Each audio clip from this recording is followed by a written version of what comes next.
Opinion and comment on this show do not reflect the opinions of the staff, management, ownership of FFN Radio Network. The host of the show is not a physician, a therapist, or a counselor. His thoughts are his own and his alone, and not the opinion of FFN Radio Network. Welcome to Unboxed Thoughts with Nicholas Parsons.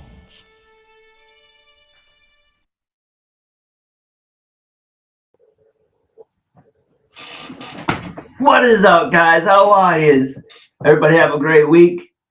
I know it's been 2 weeks, guys. I am so sorry, but I am telling you, when I woke up today, I knew it was Monday, and I had just that extra stomach feeling where it's like, yeah, it's Monday. We missed last week, so which means we could talk about a little extra today. But I was excited when I woke up this morning. So I hope everybody had a great weekend, a great week. Mine was very busy. There's a lot of different things going on. So everything was just literally up in the air, guys. You had to see me. I was running around 2 weeks like a chicken with my head cut off. I have everybody around me nuts, usually on the reg. Well, they got like a triple dose this week. But you know what? I just want to let you guys know I miss you guys. I'm glad you're all back here. And we're going to talk about a couple of things. So last week, I was watching TV. And guys, when I talk to you, I'm open with you guys, right? I want us to have that feeling. I want us to have that connection. I don't want us to hide anything. I don't want us to have no secrets. Okay? I will tell you guys about anything. You guys know about my drug history. You know about my mental health background. Okay? So I tried digging up some papers for you guys today so I can give you a little bit of an insight. But I'll have to do that later on in the week. But guys, get this, okay? A couple of things are going on. So one, I'm watching TV last night. And there's this late show on there. I don't think it's really a news thing. But there's this gentleman who usually sits down and he's got a guest every week. This week, it just so happens to be this lady who's a CEO for AdCare. Okay, so AdCare teamed up with this corporation called Tide. Okay, now I don't know too much about them. I've heard of them through the grapevine, but here's the thing. Tide is there to help with any mental health disabilities. Okay, guys.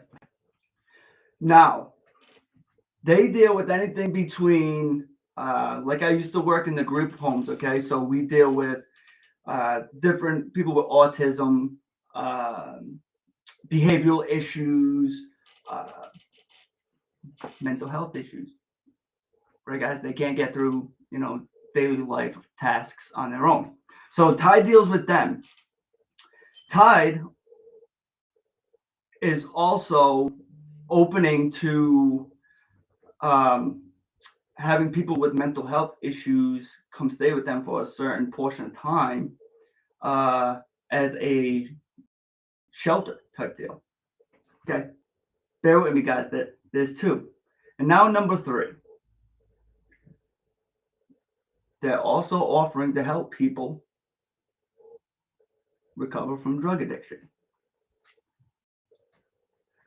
Sounds great, right? New place coming in, they're buying into our area, they want to help the community. They want to help out in all different departments. I'm okay with that. Okay? I'm perfectly all right with that, and I support it to a degree. But here's my problem. This is how I think of it, okay? I think of it as if you go into jail, right? And the first thing you think about is when you go to jail, that's your home, right? Because you live there, you eat there, you sleep there. You'll have 1,000 inmates, okay, to your 250 correctional officers. You guys get that? 1,000 crazy dudes with 250 crazy dudes securing them. Suppose a riot happens, all these inmates are gonna break out. You got 1,000 crazy inmates running around. Only 250 COs. The CO's lives are now in danger. So going back to Ty, I think it is great that you want to have a business expanded to that variety, those three key departments within the mental health field. Suppose something goes wrong. Suppose something happens that you guys were not ready for. And this is what makes me think of this. Guys, nothing irks me more than when I have to sit down and watch a TV. And usually when you sit down and watch TV, what is it because? You want to relax.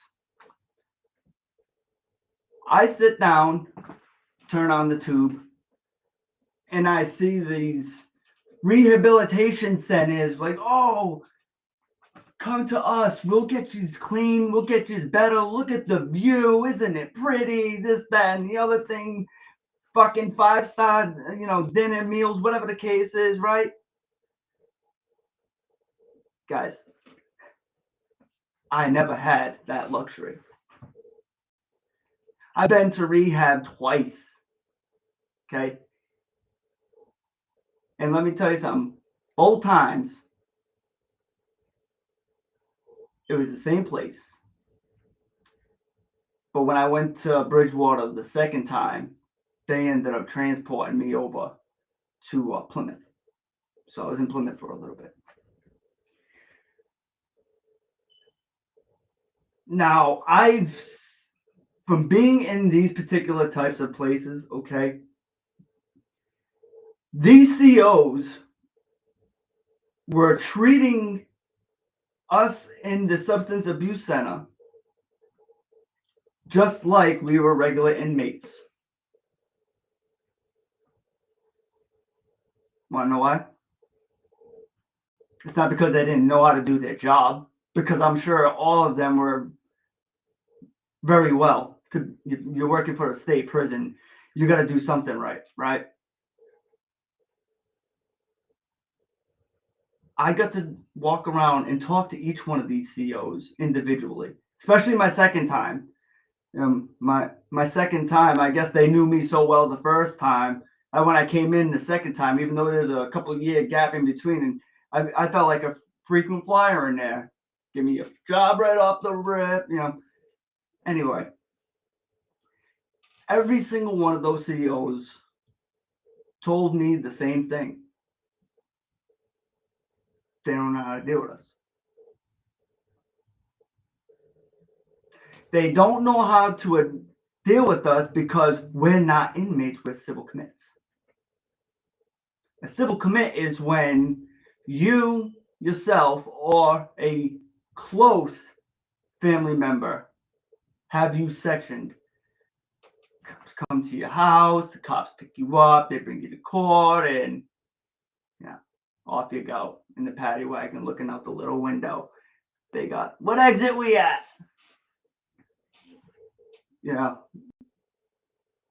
Try to make these little games on our way up there, because we know we're all time we get there. But anyway, guys, they told me that they don't know how to deal with people of our caliber. They're not trained well enough to deal with those types of people. Which brings me back to Tide. It worries the shit out of somebody like me to know that a place like this is opening up. All the people that do not know squat about it can be like, yes, they're opening more places so people can get help. That's great. But can they deal with us? Are they going to be well trained enough to deal with us? It bothers me a little bit. It really does. I don't know what to think, but because, you know, when people ask me about me going to rehab and all this other stuff, it's just like, guys, you know, I tell you, I refer to it as rehab because technically speaking, I was in rehab, but I was in a state prison. I wasn't walking around with no beautiful water scene.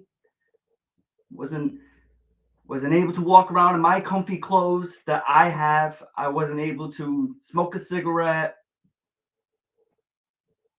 I wasn't able to do any of that. I was literally walking around a state prison with one of three different colored clothes.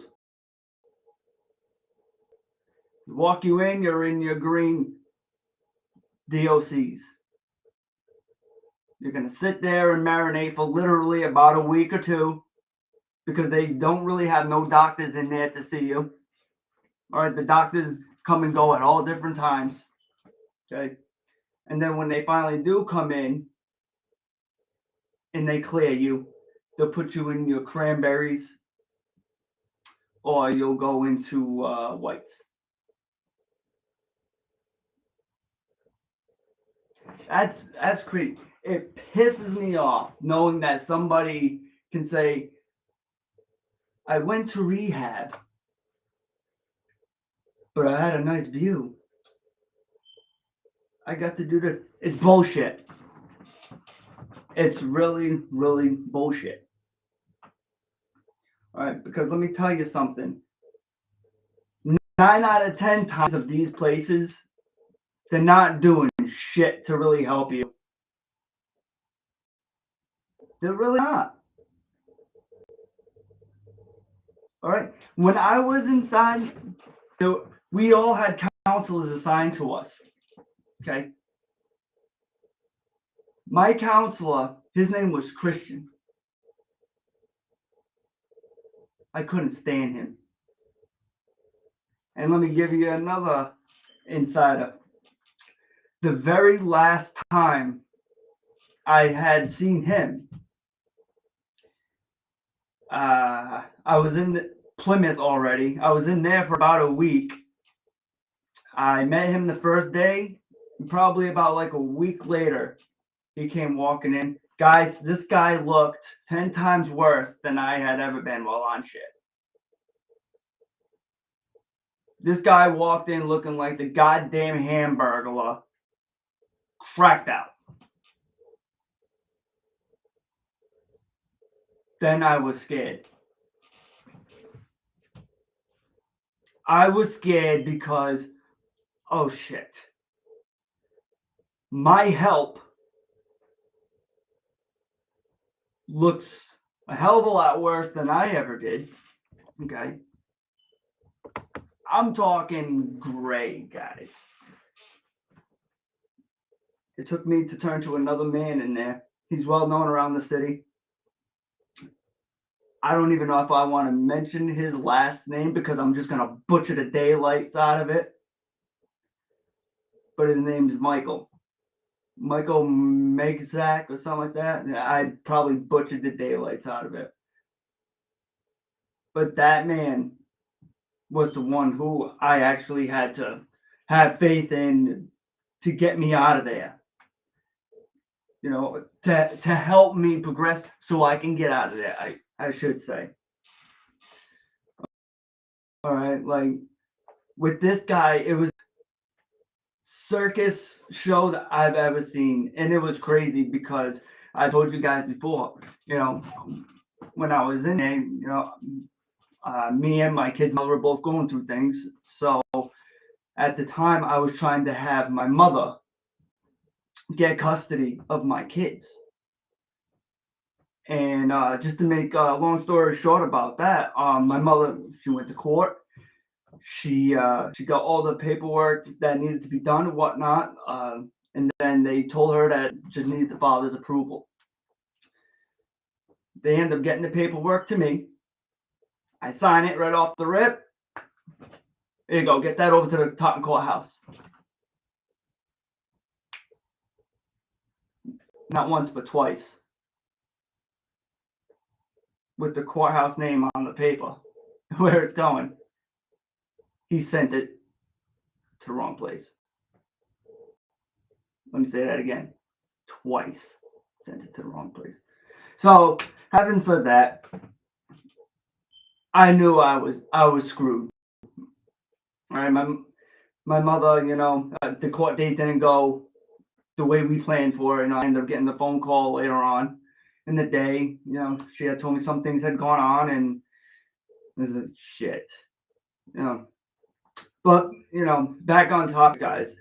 The reason why I say this is because I had gone through that experience. Guys, we're dealing with people with mental health issues during the holidays. Okay? And it worries me that some Joe that just happened to hit a bump in the road isn't going to be able to spend the holiday season with his family or ever see his family again just because somebody don't know how to do their job right. Now, for whoever's watching out there, I say because somebody doesn't know how to do their job right. I always like to say everything has a certain situations, so I get it. I'm not necessarily saying that they don't know how to do their job.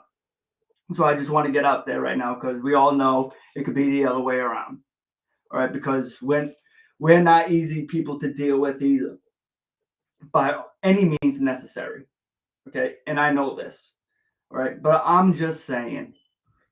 All right, it's so easy for anybody to put in an application and then say you want to deal with these people and you don't know nothing about them. And I like, this is one of my favorite things to talk about, really, because even before all this happened, guys, I was even picky with counselors. I've told you guys, I've been to 4 different psychiatrists. I've probably seen 10 different counselors, 12 different therapists, and I have learned, not just for my sake, but for the therapist, they're putting in this time too, right? It's not just you, they're putting in the time, right?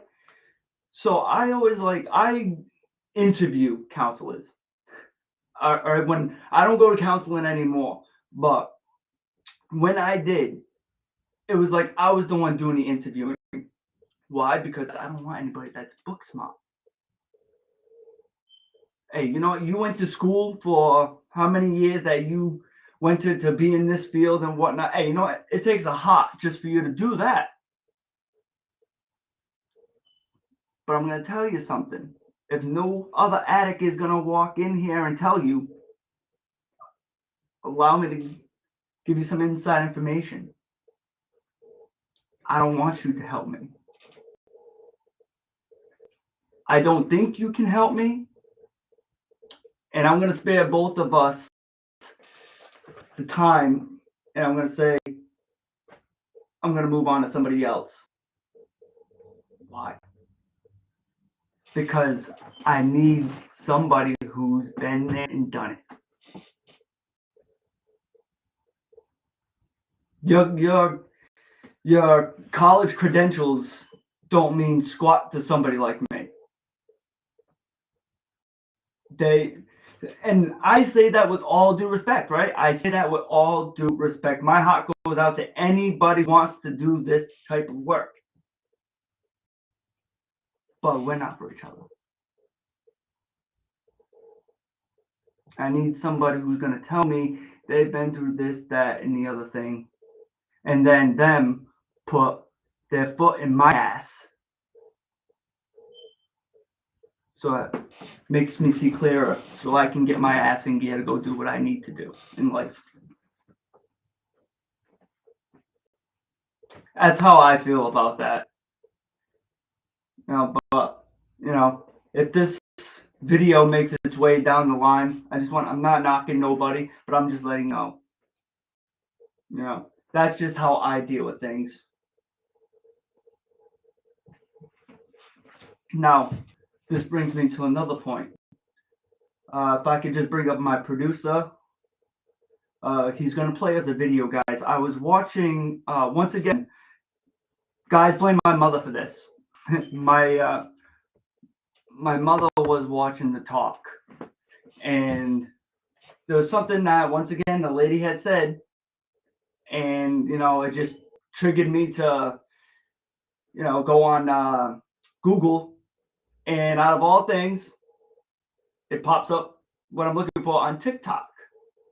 Okay, can we play that video?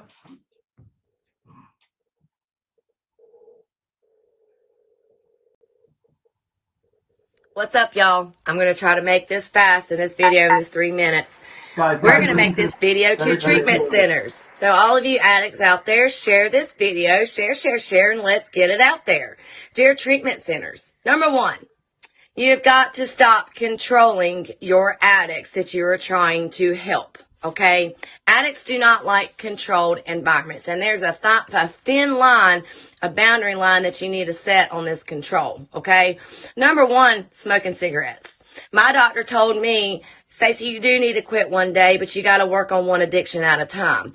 When these treatment centers are wanting addicts to come in and quit their drug of choice, and they want them to not smoke cigarettes at the same time, a lot of addicts won't even go through them doors if they know they cannot have a cigarette. Don't do that. You have got to work on one thing at a time. Cigarettes are an anxiety thing. Moving into a whole new environment is scary for drug addicts. So if they need that for their anxiety, let them have it. And the nicotine patches are not enough. Okay. Number two, I once worked with an addict that asked if he could take his guitar in a treatment. That treatment center said no. His guitar was his form of therapy. And if that helped him therapeutic-wise, why not let the addict have their guitar? Y'all have got to stop making it feel like this is a freaking jailhouse setting for addicts, because if you think addicts like jail, we really don't, okay? We really don't. So, you have got to make this a warm and welcoming environment to keep addicts to keep coming in that door. Number two, stop telling addicts they cannot talk to each other like guys versus girls. I get it that y'all don't want new addicts to get into relationships with each other in treatment, and you want them to focus on their treatment. But when it comes to classes and stuff, we're all in this together. We're all trying to get through this together. Stop controlling that shit. Because like I told y'all before, I was kicked out of a treatment center for accepting a letter from a guy in class. You guys have got to start also feeding us new highs. Stop doing the same bullshit every day of same classes every day, same group sessions, same filling out papers. Take us on trips. Take us out to work with the homeless.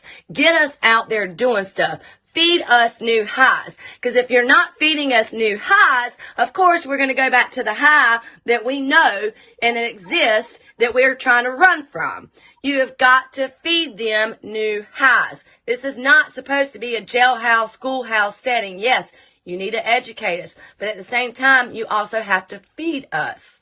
Feed us. Treatment centers, do better out here and change some of your rules. And stop acting like we're just hardcore criminals that need to be controlled. We just need help. Got it?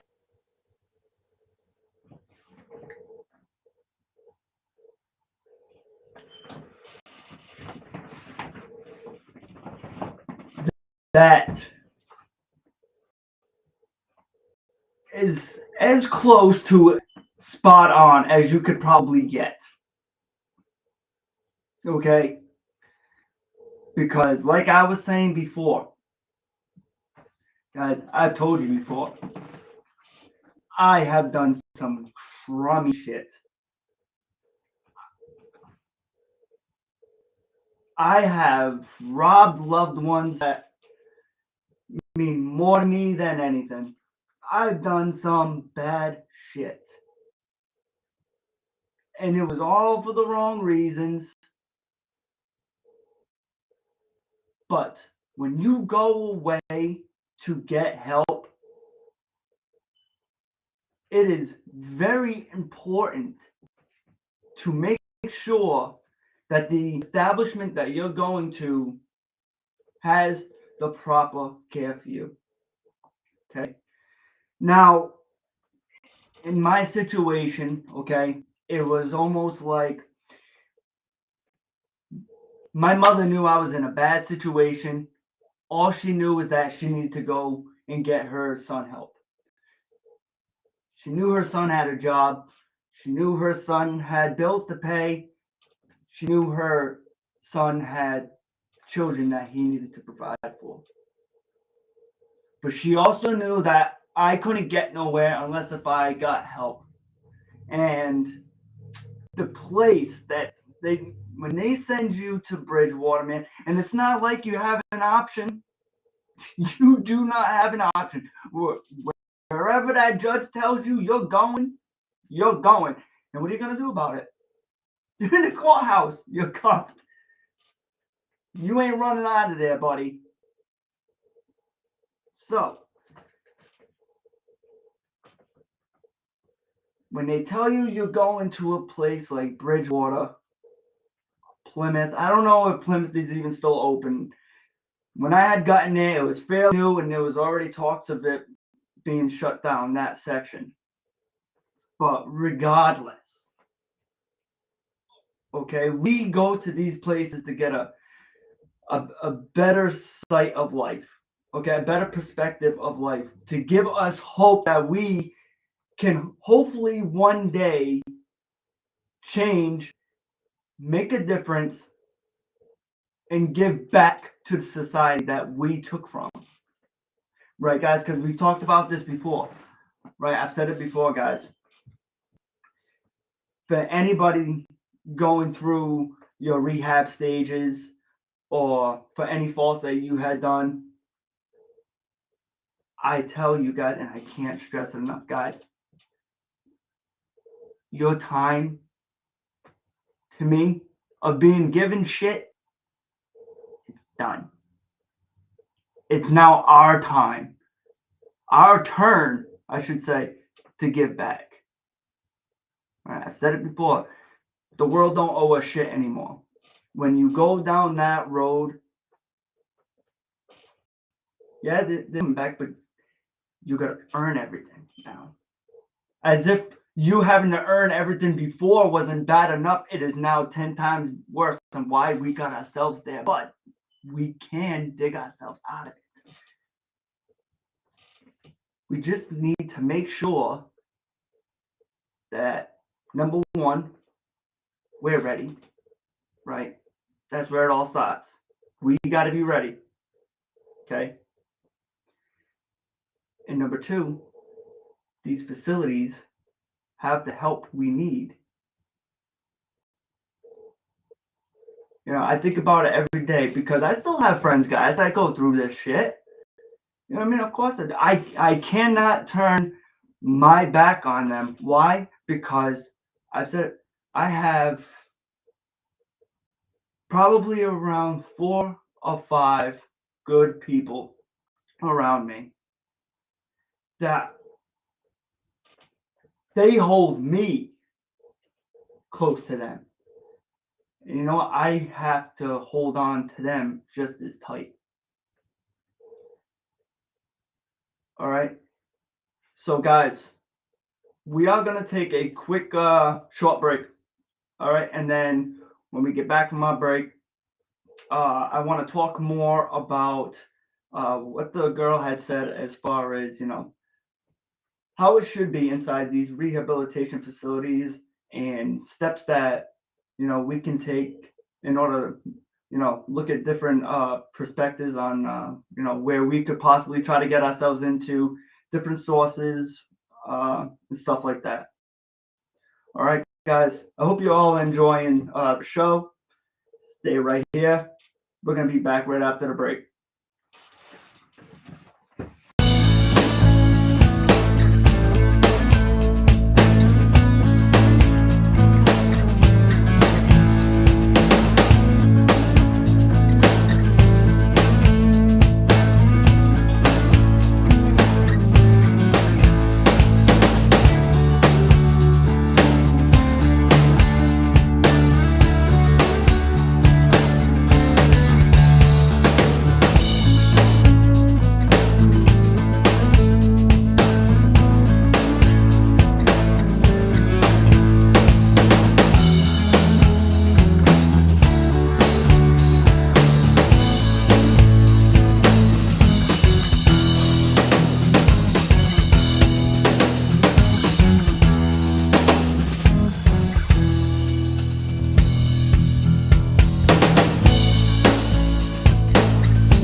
This is Jerry from the Neutral Corner on FFN Media. Every Thursday night, 7 to 8, catch my show live. We are talking with legends, we're talking with professionals, we're talking with amateurs, we're also talking about gyms and the different programs they have. You can catch us live on FFN Media, 7 to 8 p.m. Not only can you catch us live, you can actually ask questions in the comments and interact with our guests. Hope to see you then.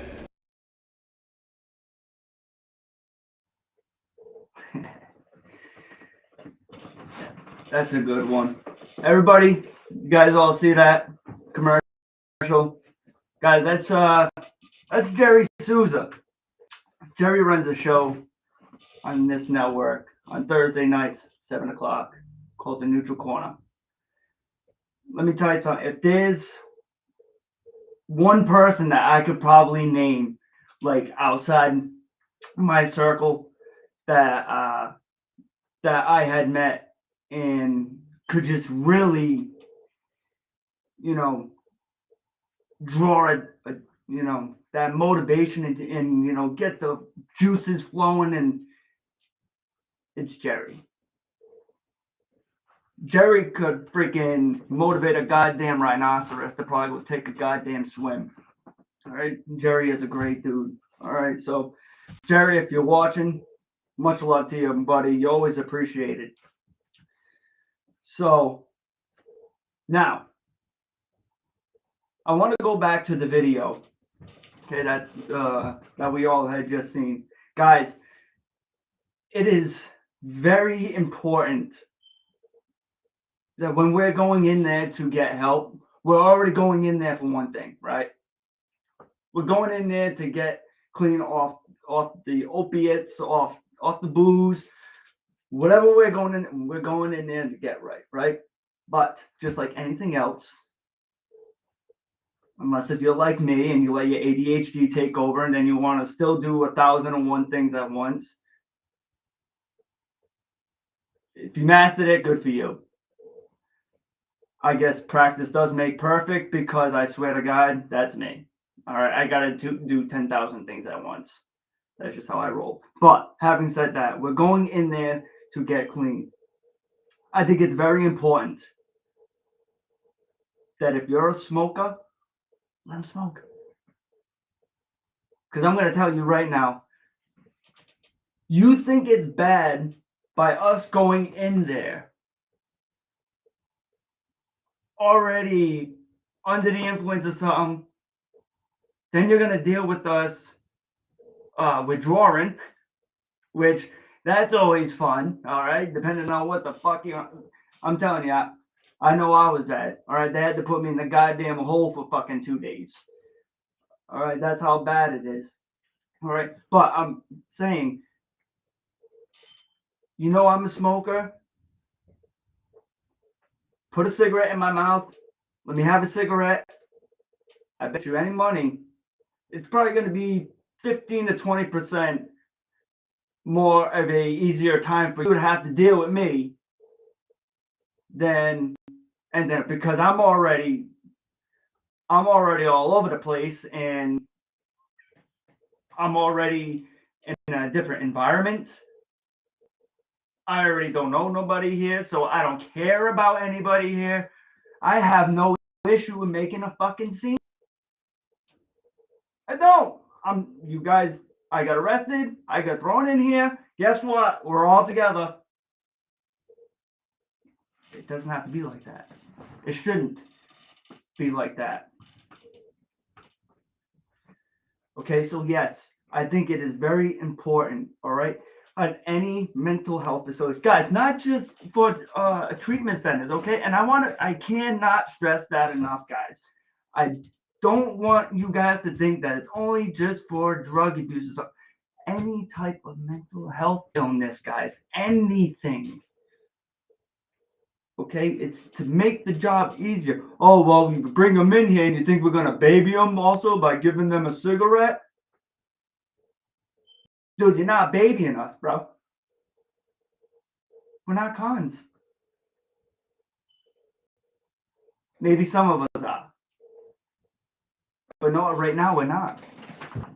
Right now, we're stuck with you just as much as you're stuck with us.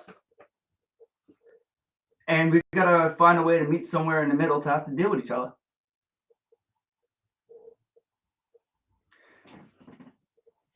Number 2. How many of you guys think that it's wrong when you're going into a treatment center to bring something in with you? The girl said that she worked in a place where they wouldn't let the kid bring, she was in the treatment center, whereas they wouldn't let the kid bring in his guitar. Why not? You have the right security. They do their job right. They check everything. Nothing's inside the guitar. If it's an acoustic, because acoustics have a hole in the middle, so check it, make sure there's no Pablo Escobar special bags in there. An electric guitar, it's all solid.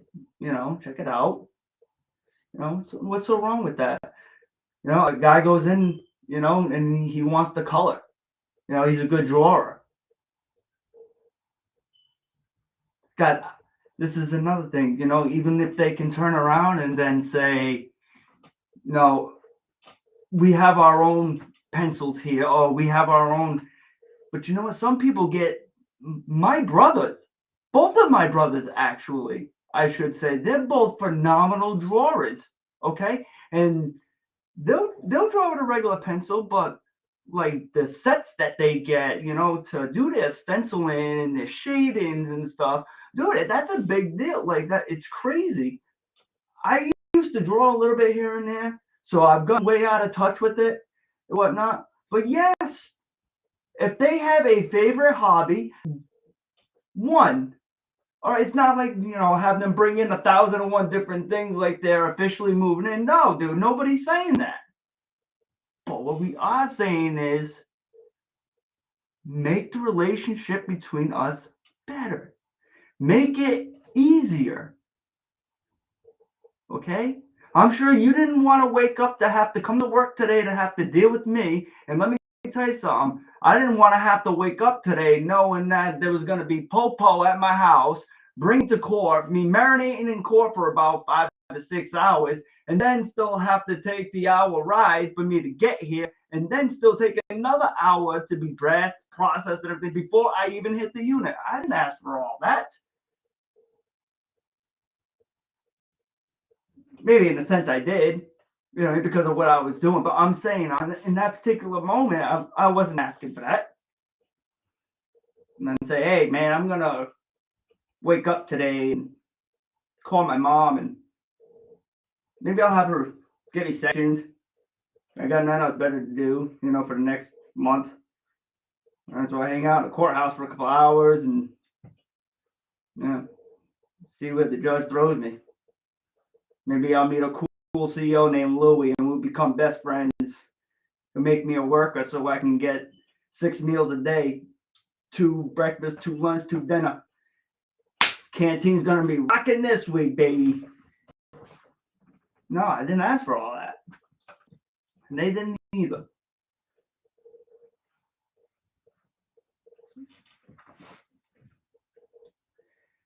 It's a very sentimental subject to me on how we're being treated. And I say we because let me tell you something.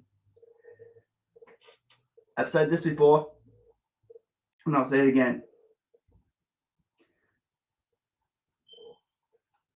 If you can wake up every day, if you're in recovery, yeah, guitars are considered contraband. That's right. Yeah, because of the strings and stuff. But that's in a prison setting, Angel, right? That's in a prison setting. I'm talking about more in a rehab facility. Like when I went to New Bedford, there's a New Bedford, and I believe it was from, I want to say Family Services runs them, or did. I don't know. Fact of the matter is it was more of a mental health facility, hospital type deal. You know what I mean? So you would think like between that type of facility compared to the prison type facility would be, yeah, the rehab center, the contraband. And it's crazy. They, what was I saying? I'm sorry. I seen that pop up. It happens to me sometimes, guys. Bear with me.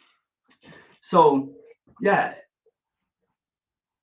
I just find it really important that, when a place like Tide opens up, or, Stars right over here in there's 2 of them here in the city. I've met a couple of nice people there, but I have no faith, guys, in our mental health system. All right. And I think by us all coming on this show every week, and we get to talk about these different things that we've seen on TV, or guys, at any given time, okay, you guys think of something during the week or like whatever the case is, you know what I mean, and the show's not on, send me a message. Send me a message. I can't promise you, I'll get back to you right then and there, but I promise you, I'll get back to you. All right. You guys can go right on over to my Facebook page. You guys can friend request me. If you already have me as a friend, send me a message. I do have another page up now. Okay. It is affiliated with my page. It is entitled Unboxed Thoughts. All right. I did send everybody an invite. I think I sent well over 500 invites to all you guys. Kind of like when I came in today. Today was a great day. I was so excited to come in. Guys, did you guys notice that I even did my hair? I dressed up a little bit. I didn't come in and work clothes. I wanted to look nice for you guys today. Show a little appreciation, and I'm sorry. But, yeah, guys, regardless. All right, I got another page over there. We can talk all the time about this. All the time. And I love and I appreciate you guys very much to even come on here and, listen to my rants, and you guys always with your comments and the questions, you guys make me, especially over the last week, I cannot tell you how much I appreciate you guys from the bottom of my heart. All right, the last week with some of your messages, guys, it made me feel so important. I don't know if I told you guys this, all right, but last week I had to call my producer, and I had to cancel the show. You know what I mean? I had to cancel the show last week because I got a call from my kid's mother, and telling me that my oldest is having issues in school. My kids live down in Florida. I moved down with my kid's mother and my kids probably 3 years ago now, guys. And there was just some things going on, and I was okie doked into moving down there, thinking things could work out better between us. And just to make a long story short, guys, so I didn't have to go back to my state of mind that I once was. I had to come back. I had to come back. I literally picked up, went to work my last shift at a Walmart I was working at down there. I had a pedal bike. I gave my pedal bike to some homeless dude that would always hang outside the Walmart and whatnot. I gave it to him, and I hit the bus that came there and right to the Bradenton, Sarasota airport, and took off, guys. So I get this news that my oldest isn't doing well. Guys, he's a grade A student, A+ all time. And we've been going through this with him for, probably about like a good 5-6 years, if that. But here's the thing, like we would always go to the parent teacher conferences, and they would always tell us the same thing, like, oh, Miles is great, he does his homework, so smart, but he has an issue raising his hand. He blurts out all the answers, just like his father. Right? He doesn't wait for nothing. Just know the answer, bam, gonna hit. I'm not gonna raise my hand and wait for you to call on me. I know the answer. Somebody else take my thunder. But yeah, guys, he's got a big issue with it. And another big issue is when he goes around to help his friends understand the schoolwork, instead of explaining it to them on like how he got the answer and going through the whole shebang, he's just flat out giving him the answers. Okay, you know what? That's one thing. Now he's going to school, guys, saying that he wants to kill himself over video games. Video games. Okay. So when she's telling me this, that he told a fellow student and told the teacher, next thing you know, I guess his testicles grew 5 times bigger, and he decided to even tell his guidance counselor, guys, my brain was racked. All right. I was ready to fly out. I was ready to go see what the deal is, but here's the thing. God, I literally, the best decision, financially and working, sitting here marinating, waiting to hear what was going to happen. It was probably one of the most painfulest things I've ever felt. But rest assured, okay, everything was at the bottom of it. We got to the bottom of it. Everything's set in stone. He will have to go see a counselor. Which what can we do as parents? You know what I mean? It's like we went through it. We don't want our kids to go through it, but it's like sometimes our kids will have to learn things by a parent not telling them. You know what I mean? Maybe it takes somebody else that's not in the circle to have to, broaden their horizons and open their eyes to different things. It's like his father, and sometimes in different aspects of our lives, we hope our kids don't take after us in some areas, but it's what happened. Right. So it is 7:55, guys. Show usually ends at 8, but I just got a message from the producer. Mr. Blazeman is going to give me an extra 5 minutes today. Talk to you guys. Answer some of y'all questions. I'm really glad all of you came here today. Happy to see you. Happy Monday, guys. Guys, how many of you out there like Mondays? Not many of you, right? I love Mondays. Not only because it's Motivational Monday, but you know what? To me, Monday is not only the beginning of the week, but it's also the beginning of where you want your state of mind to be. And that is going to reflect on how the rest of your week is. So,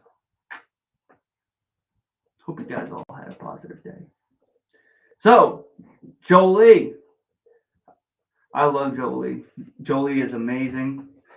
Guys, I graduated with Jolie back in 2012.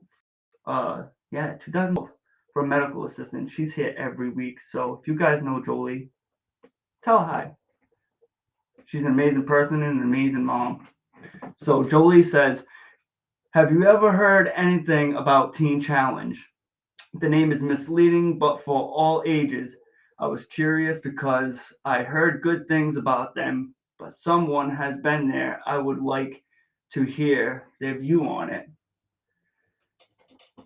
Joey, I have heard about Teen Challenge, and you know what? A couple of good friends of mine have, I would imagine that for your teenage kids, they have nothing but good things to say about it. Honestly, I don't know about the whole ins and outs issues. I do have several people that work in the mental health field, and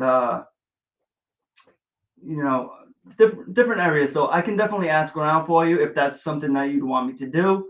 I will definitely do that for you. I will hit up my people and have them get in touch with their people, and then they'll get back to me and I'll get back to you. But yeah, I've heard nothing but great things about Teen Challenge. Andrea Otteridge. Oh man, we got both sisters in the house today. Woo! What is the pleasure? So Andrea, we don't want help until we are ready. I need someone who has been in the dirty trenches. Girl, let me tell you something. That is the very first thing. We need to want the help. All right. And I've talked about this every episode I try to hit on a little bit of everything. But the first step comes with us. All right. I've had multiple friends and family members, when someone's going off the deep end and they're like, come on, let's take a ride. And next thing you know, they're dropping them off in front of the goddamn police station, or they're dropping them off in front of freaking Corrigan and shit like that. And it's just like, it's all fine and dandy, but the second you drove off, they were walking right behind you, right? Yeah, same thing. We need to want it, all right? Because without us wanting it, it's just a lost cause. I missed your beginning. What was your intake in Michael? So yeah, I probably butchered his name, Andrea, but it was Mike Maxiak, don't take this offensive. Big, tall, black ball dude. Voice with the idea of a freaking lion. I don't know. Like, this dude, I would just remember whatever. He kind of reminds me of Jerry. Honest to God. It's like when they say something, they say it with such intensity in their voices and such that oomph behind it, where it's just like, yeah, I can go do this. You know what I mean? There's not a mofo out there who could stop me. You know, and I do know, like, he was running some home groups out. I think he was in Taunton at one point in time. But yeah, that dude Mike, he's a godsend. He really is a godsend. If it wasn't for him, then as far as, you know, rehab goes, because he was the one that stirred me in the right direction. So Jenny Rose says, think about how many cigs you've probably given away. I'm sure people get jealous of others, and it can take things confrontational. Yeah.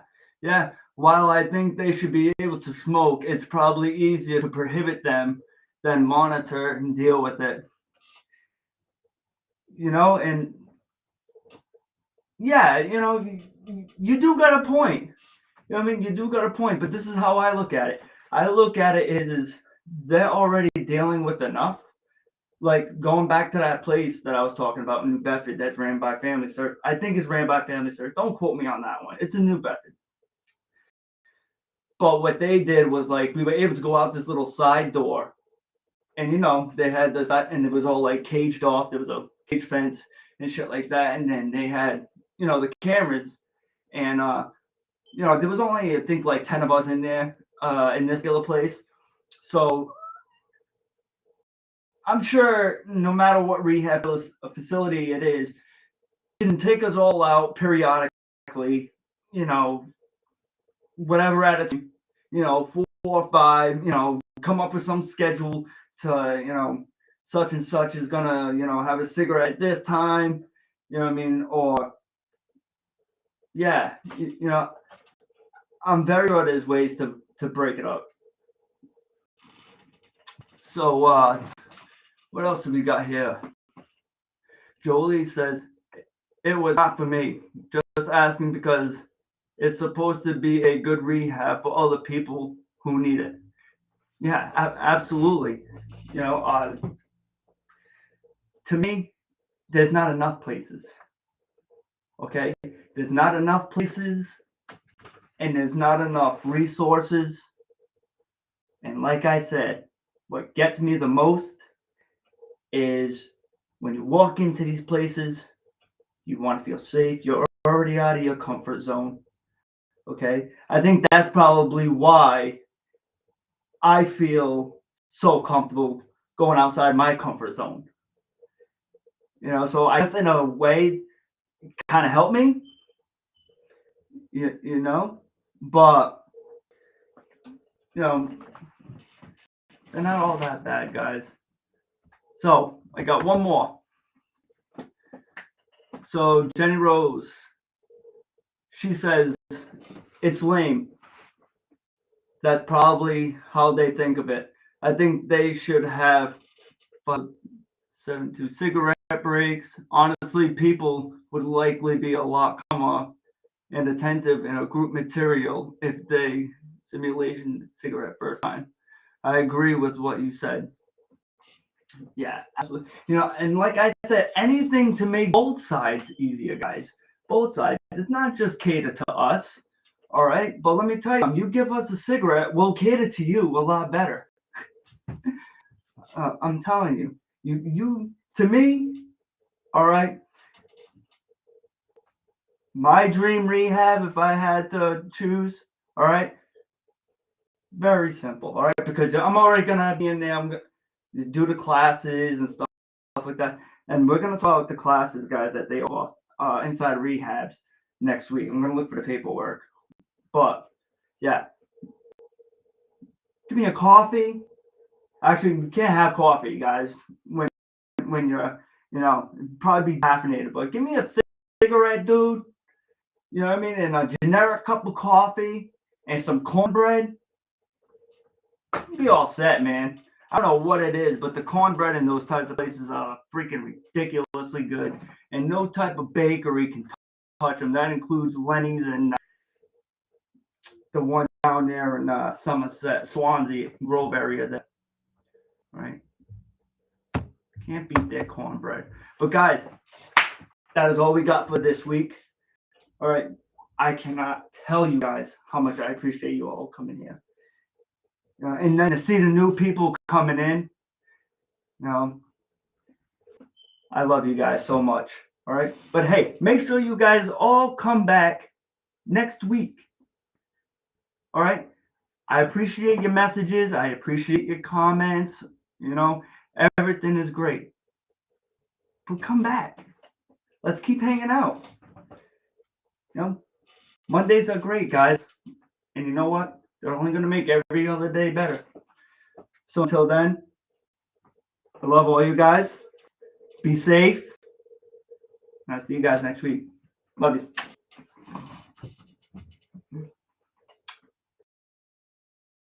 The following opinion and comment on this show do not reflect the opinions of the staff, management, ownership of FFN Radio Network. The host of the show is not a physician, a therapist, or a counselor. His thoughts are his own and his alone, and not the opinion of FFN Radio.